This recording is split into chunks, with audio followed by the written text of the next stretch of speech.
सुप्रभात बच्चों। आज हम कक्षा 10 में नए पाठ को आरंभ करते हैं। बाल गोविंद भगत, जो राम वृक्ष बेनीपुरी द्वारा लिखा हुआ है। इस पाठ को आरंभ करने से पहले हम पाठ के लेखक का परिचय पढ़ते हैं। राम वृक्ष बेनीपुरी आधुनिक युग के निबंधकार हैं। उनका जन्म सन 1899 में बिहार में मुजफ्फरपुर जिले में बेनीपुरी गांव में हुआ था। बचपन में ही इनके माता पिता का निधन हो गया था। लेखक का परिचय है कि उनका जन्म कहाँ हुआ था।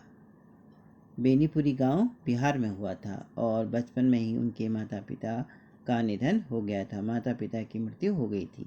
उनके द्वारा लिखी गई पत्र पत्रिकाएं हैं बालक, युवक, योगी, नई धारा, जनवाणी, जनता आदि।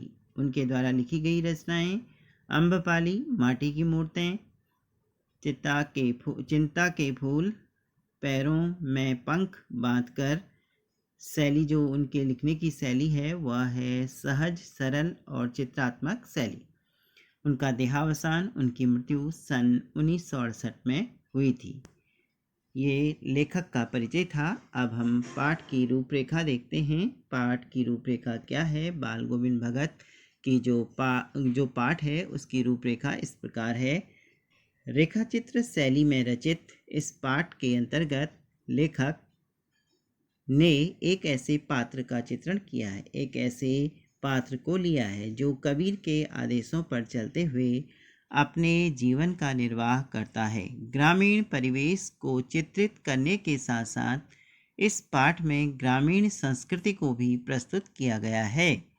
बाल गोविंद भगत के बाह्य व्यक्तित्व से यह भी बताने का प्रयास किया गया है कि सन्यासी जीवन का आधार बाह्य व्यक्तित्व ही नहीं, केवल बाहरी व्यक्तित्व से हम पता नहीं कर सकते हैं, अभी तो मानवीय सरोकार होता है।